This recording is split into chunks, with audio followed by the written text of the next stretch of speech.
JEE के एक problem पर कंसीडर कर रहे हैं जो रोटेशनल मोशन से है और वह जेईई और नीट दोनों पर्पज से है।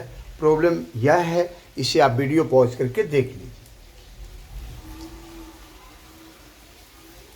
ठीक है, अब इसके सॉल्यूशन पर बढ़ रहे हैं हम लोग। यह प्रॉब्लम जो है, इसमें दो सर्कुलर डिस्क हैं। छोटा फिगर बनाया यहाँ पर, बड़ा फिगर फिर बाद बनाए थे।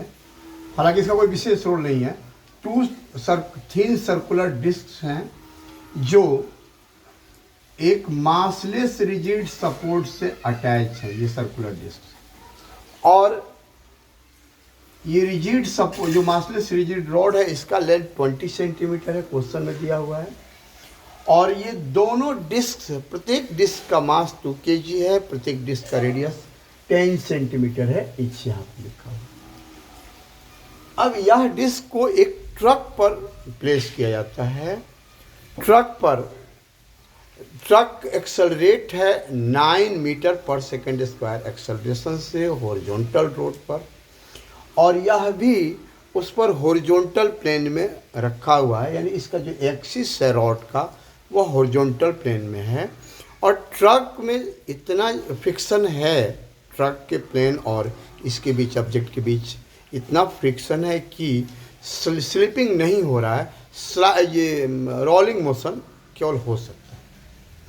तो हमें ये फाइंड करना है। दो यहाँ पर प्रॉब्लम्स जो हैं, एक में फोर्स ऑफ फ्रिक्शन यहाँ पर फाइंड करना है और ईच डिस्क, प्रत्येक डिस्क पर फोर्स ऑफ फ्रिक्शन कितना होगा। सेकंड क्वेश्चन है, फ्रिक्शन के कारण जो टॉर्क होगा वेक्टर फॉर्म में, वह प्रत्येक डिस्क पर कितना होगा, किसके about the centre of mass of the object.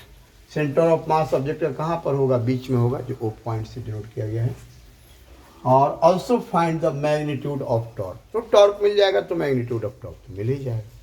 तो सबसे पहले हम लोग बढ़ते हैं इसमें, सबसे पहले आगे बढ़ते हैं यहाँ पर फ्रिक्शन के लिए। यहाँ दोनों मोशन हो रहा है, रोलिंग मोशन है तो ट्रांसलेशनल मोशन भी होगा और रोटेशनल मोशन भी होगा। तो पहले हम ट्रांसलेशनल मोशन से रिलेटेड F = ma जो इक्वेशन है उस पर कंसीडर करना है। ठीक है, सॉल्यूशन की तरफ बढ़ रहे हैं हम लोग। देखिए आप,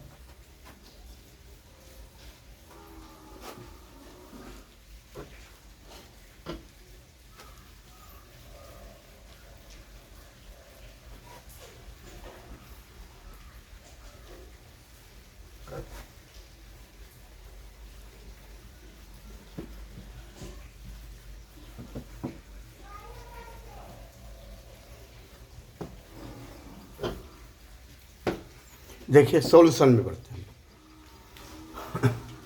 ये दो जो सर्कुलर डिस्क हैं, छोटे फिगर से भी हमारा काम चल जाता है यहाँ पर, लेकिन चलिए बड़ा फिगर ही बना देते हैं। ये दोनों सर्कुलर डिस्क, प्रत्येक का मास 2 kg है, प्रत्येक का रेडियस 10 सेंटीमीटर है। दोनों एक 20 सेंटीमीटर लेंथ की रिजिड रॉड से अटैच्ड है, ज्वाइंट है। और रॉड जो है वो दोनों के प्लेन पर परपेंडिकुलर है, दोनों के सेंटर ऑफ मास से पास हो रहा है। रॉड का अपना मास 0 है, मतलब नेग्लिजिबल मास है, जिसे मासलेस ले लिया गया। अब यहाँ पर ट्रांसलेशनल मोशन F = ma से चलेंगे बाई F = ma। हम यहाँ पर ट्रक के मोशन के बारे में देखिए। ये ट्रक जब मूव करेगा 9 मीटर पर सेकेंड स्क्वायर एक्सेलरेशन से, उस पर इसको प्लेस करेंगे तो ये भी तो 9 मीटर पर सेकेंड स्क्वायर एक्सेलरेशन से ट्रक के साथ चलना शुरू करेगा। लेकिन इस पर जो फ्रिक्शन लगेगा, वो फ्रिक्शन कहाँ की ओर लगेगा, ट्रक आगे मूव करेगा तो फ्रिक्शन भी आगे ही इस पर लगेगा। नॉर्मल रिएक्शन कहाँ की ओर, ऊपर की ओर। वेट mg कहाँ की ओर, नीचे की ओर। तो एक डिस्क के सेंटर ऑफ मास से, यानी सेंटर कि अबाउट यहाँ पर जब देखें तो टॉर्क जो होगा वो टॉर्क फ्रिक्शन के कारण मिलेगा, नॉर्मल और mg के कारण टॉर्क 0 होगा, क्योंकि सेंटर से ही पास हो रहे हैं दोनों, और सेंटर के अबाउट ही टॉर्क हम देख रहे हैं। और दोनों फोर्सेस, नॉर्मल रिएक्शन और वेट mg, दोनों सेंटर से ही पास हो रहे हैं, तो उनके कारण टॉर्क 0 हो गया। केवल फ्रिक्शन के कारण टॉर्क मिलेगा तो वो F × r होगा। अब यहाँ पर ये देखना है फ्रिक्शन के कारण जो टॉर्क होगा इसको ऐसे रोटेट कराएगा, ठीक है ना। तो जब ऐसे रोटेट कराएगा तो इसका एक्सेलरेशन कहाँ हो जाएगा, पीछे। किसका, सेंटर ऑफ मास का एक्सेलरेशन। ये टेंजेंशियल एक्सेलरेशन होगा जिसे ए एज्यूम कर लेते हैं, और स्लिपिंग नहीं हो रहा है, प्योरली रोलिंग मोशन हो रहा है। तो एक्सेलरेशन जितना टेंजेंशियल होगा उतना ही सेंटर ऑफ मास का एक्सेलरेशन भी होगा। ए सी एम कहाँ की ओर हो जाएगा, पीछे की ओर।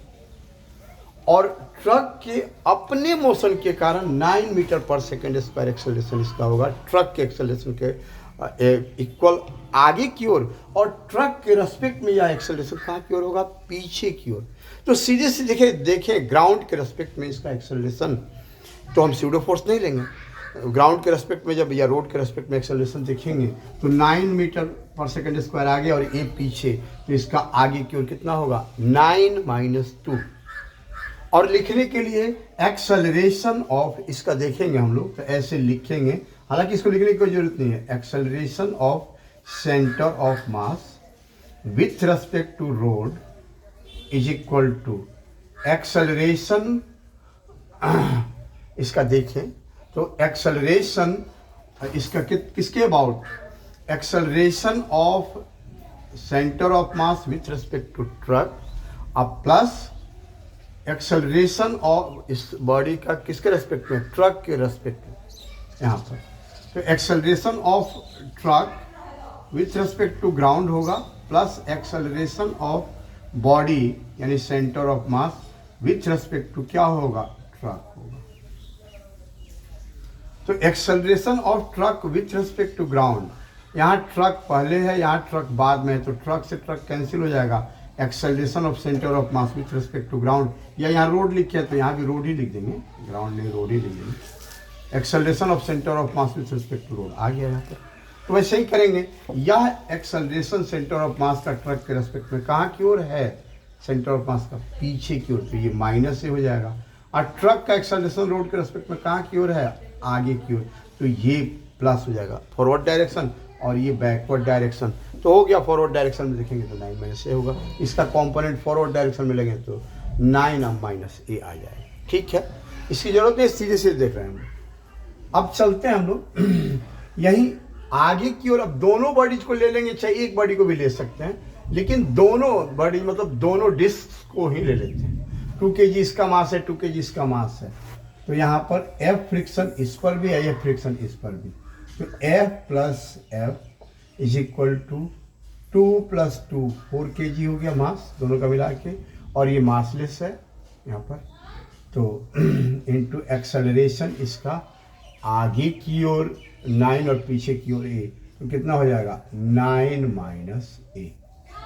हमको लगता है कोई कन्फ्यूजन शायद नहीं होगा। देखिए आप आगे, तो 2F इज इक्वल टू हो जाएगा 4 × 9 36 - 4a, तो F इज इक्वल टू हो जाएगा 18/2, तो 36/2, तो 18 - 2a। इसको देते हैं इक्वेशन हम फर्स्ट। अब हम लोग क्या करेंगे, torque is equal to I alpha, rotational motion से देखेंगे, तो by torque is equal to I alpha. तो यहाँ पर इसको हम लोग टॉर्क जो है वो टॉर्क इस पर केवल फ्रिक्शन के कारण लग रहा है, तो F × R is equal to moment of inertia, इसका हो जाएगा mr²/2। एक ही डिस्क पर देख रहे हैं, दोनों का तो ऐसे ही होगा, 2 से मल्टीप्लाई कर देंगे तो होगा, तो एक ही डिस्क पर देख रहे हैं। यहाँ भी तो वही सिचुएशन होता है, एक डिस्क पर देखे होते तो फिर इतना ही यही इक्वेशन आया होता, एक स्टेप और कम हो गया होता। ठीक है, कोई बात नहीं, 2 ही डिस्क का भी देखे तो m × I × अल्फा, तो अल्फा की जगह पर लिख सकते हैं ना A/R, और ये एक्सेलरेशन इसका ए ही हो रहा है, रोटेशन के कारण एक्सेलरेशन कहाँ की हो रहा है, पीछे की ओर, जिसका मैग्नीट्यूड क्या है A।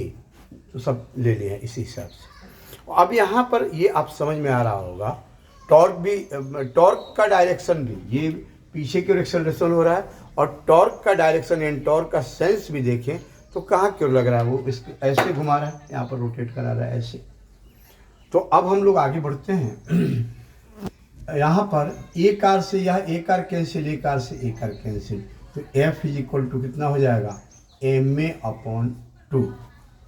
अब यहाँ पर क्या करेंगे, मास पता ही है 2 kg, एक्सेलरेशन नहीं पता है, ए ही माने हैं, तो 2a अपॉन कितना हो जाएगा 2 यहाँ पर, तो ए आ गया यहाँ पर। इसको देते हैं हम सेकेंड इक्वेशन। अब फर्स्ट और सेकेंड दोनों से देख रहे हैं हम लोग, तो दोनों में लेफ्ट साइड क्या है, सेम है, तो राइट साइड भी सेम होगा।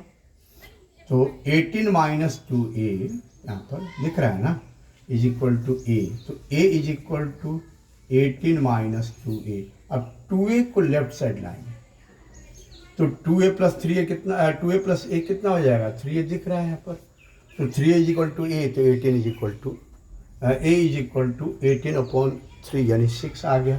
तो यहाँ पर लिख देते हैं सीधे, hence a is equal to 18/3 यानी 6 मीटर पर सेकेंड स्क्वायर। यही एक्सेलरेशन हो गया ये डिस्क का। ठीक है, पूरे ऑब्जेक्ट का एक्सेलरेशन इतना ही होगा। एक डिस्क का कहें, दोनों डिस्क एक ही जैसा मूव करेंगे आगे। अब हम लोग चल रहे हैं, एक्सेलरेशन हम फाइंड कर लिए, टॉर्क फाइंड करना। तो टॉर्क के लिए देखिए इक्वेशन,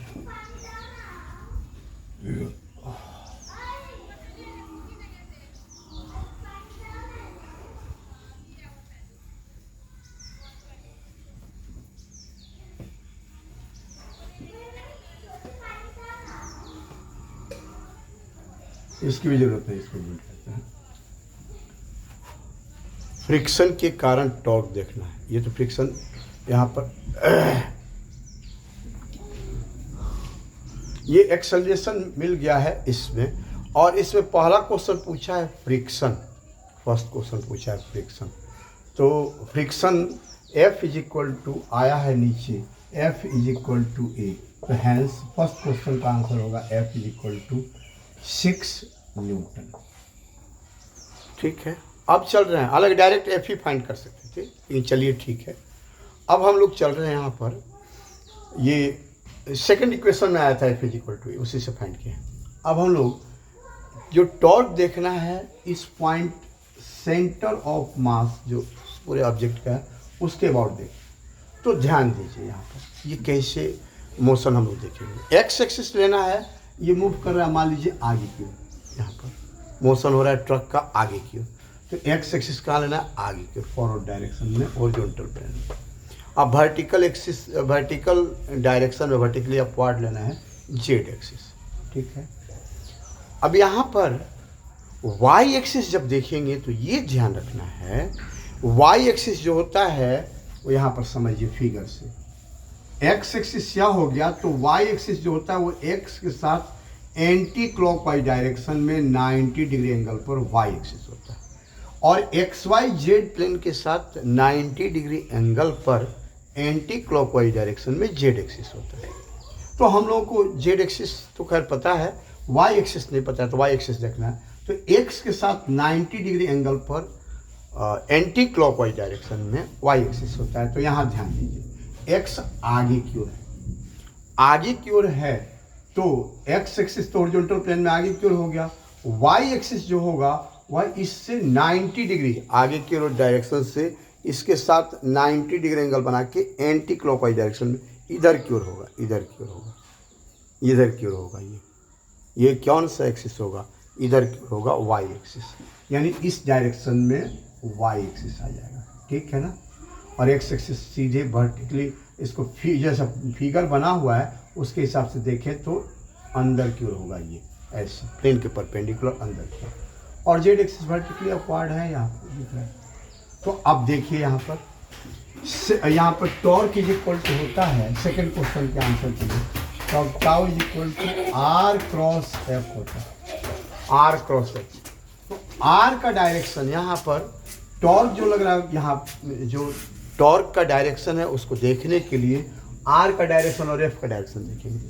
तो फोर्स कहाँ पर लग रहा है, यहाँ पर लग रहा है फ्रिक्शन, कहाँ की ओर, अंदर की ओर, मतलब ये ट्रक के मोशन के अलोंग डायरेक्शन में, यानी एक्स एक्सिस के अलोंग फोर्स लग रहा है। क्लियर दिख रहा है फ्रिक्शनल फोर्स, तो फ्रिक्शनल फोर्स एक्स एक्सिस के अलोंग है। यहाँ पोजीशन वेक्टर यहाँ से यहाँ तक है, ये वेक्टर, तो इस वेक्टर के लिए y एक्सिस है, इस वेक्टर के लिए हम क्या करेंगे, यहाँ सेंटर तक चले जाएंगे, ये y के ओपोजिट डायरेक्शन है, y एक्सिस जो है इधर की ओर है और ये डायरेक्शन कहाँ की ओर है, आगे की ओर है, तो y के ओपोजिट है, यानी माइनस जे कैप इसमें लगा देंगे। और यहाँ से फिर कहाँ जाएंगे, नीचे की ओर, ये तो यहाँ से यहाँ तक, फिर यहाँ से यहाँ तक, यानी यहाँ से यहाँ तक दिस वेक्टर, यहाँ दिस वेक्टर अब plus this vector is equal to this vector होगा। फिगर से देखिए, दिस वेक्टर ये सेंटर तक यहाँ पर, और फिर इसके नीचे ये जहाँ पर ट्रक का प्लेन है, सरफेस है, वहाँ तक। तो यहाँ से यहाँ तक का वेक्टर ये सेंटर ओ है, वहाँ से यहाँ तक का वेक्टर, फिर यहाँ से यहाँ तक का वेक्टर, तो यही ना वेक्टर मिल जाएगा, पोजीशन वेक्टर आर। क्लियर है ये? तो पोजीशन वेक्टर आर यहाँ पर मिल गया। ये इसको ऐसे लिख सकते हैं, ये कहाँ की ओर है, वाई के ओपोजिट यहाँ डायरेक्शन है, और ये कहाँ है, जेड एक्सिस के ओपोजिट, दोनों डायरेक्शन। तो ठीक है, अब यहाँ पर चलेंगे, y के ओपोजिट यानी माइनस जे लिखेंगे, और वैल्यू कितना होगा, तो टोटल 20 सेंटीमीटर डिस्टेंस है, तो हाफ कितना होगा, 10 सेंटीमीटर। तो torque is equal to R की जगह पर लिख देंगे 10 सेंटीमीटर डिस्टेंस है, और ये माइनस जे के अलोंग ये आर।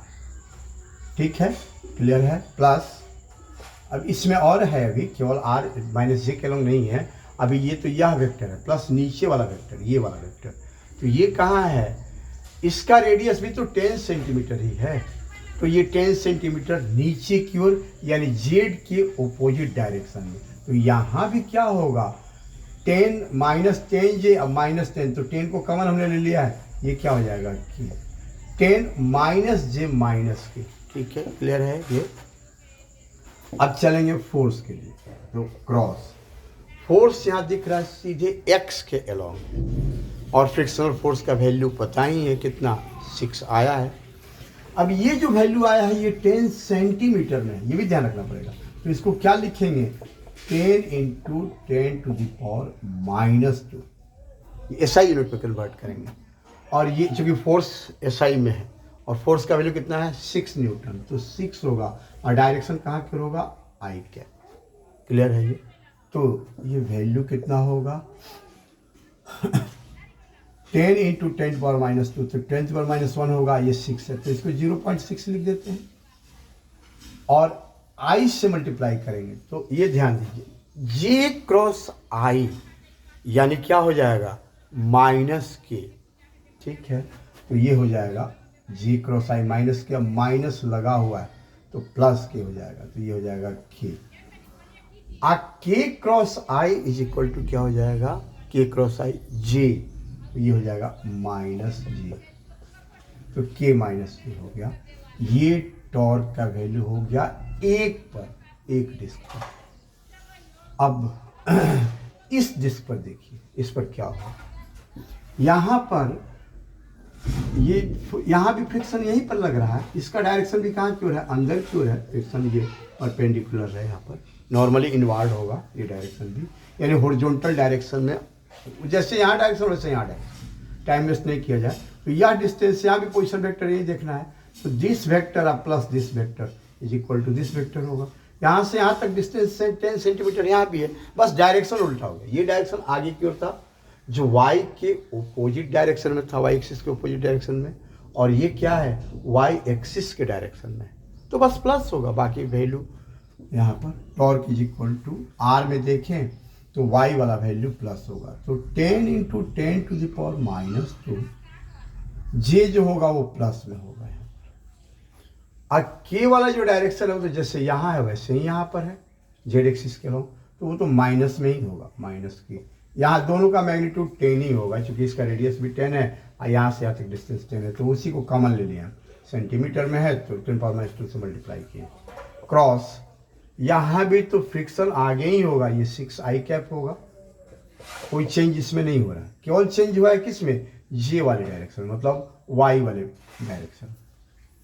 तो यहाँ भी 0.6 ही आ गया, और जे क्रॉस आई यहाँ पर माइनस की आ गया, और के क्रॉस आई ये क्या होगा, के क्रॉस आई प्लस जे होता है, आई जे के में देखते हैं तो तो प्लस जे, तो यहाँ पर माइनस है और प्लस जे, तो माइनस जे हो गया। यही वैल्यू हो गया 0.6 माइनस के माइनस जे। अब माइनस को कॉमन ले ले या वैसे ही छोड़ दे, बात एक ही है। ये टॉर्क हो गया दोनों पर, दोनों बॉडीज पर, दोनों डिस्क्स पर। अब यहाँ पर प्रत्येक डिस्क पर ये टॉर्क हो गया, और टॉर्क का मैग्नीट्यूड कितना होगा? तो सिंपल सी बात है बाबू, ये तो हमको लगता है आप लोग बना लेंगे। टॉर्क का जो मैग्नीट्यूड होगा वह कितना हो जाएगा? ये दूसरे पर, ये पहले पर मान लिया, तो 0.6 under root this square plus this square कर देंगे, मतलब इसका मैग्नीट्यूड 1, इसका मैग्नीट्यूड 1 का स्क्वायर कर देंगे। तो under root 1 square plus 1 square समझ ही रहे, 2 होगा, और न्यूटन मीटर होगा यहाँ पर टॉर्क का वैल्यू। यूनिट लिखते जाएंगे, यहाँ पर भी न्यूटन मीटर, यहाँ भी न्यूटन मीटर। ये वैल्यू फाइंड करें एक बार न्यूटन मीटर लगा, तो हो जाएगा 0.6 √2 न्यूटन मीटर। क्लियर है?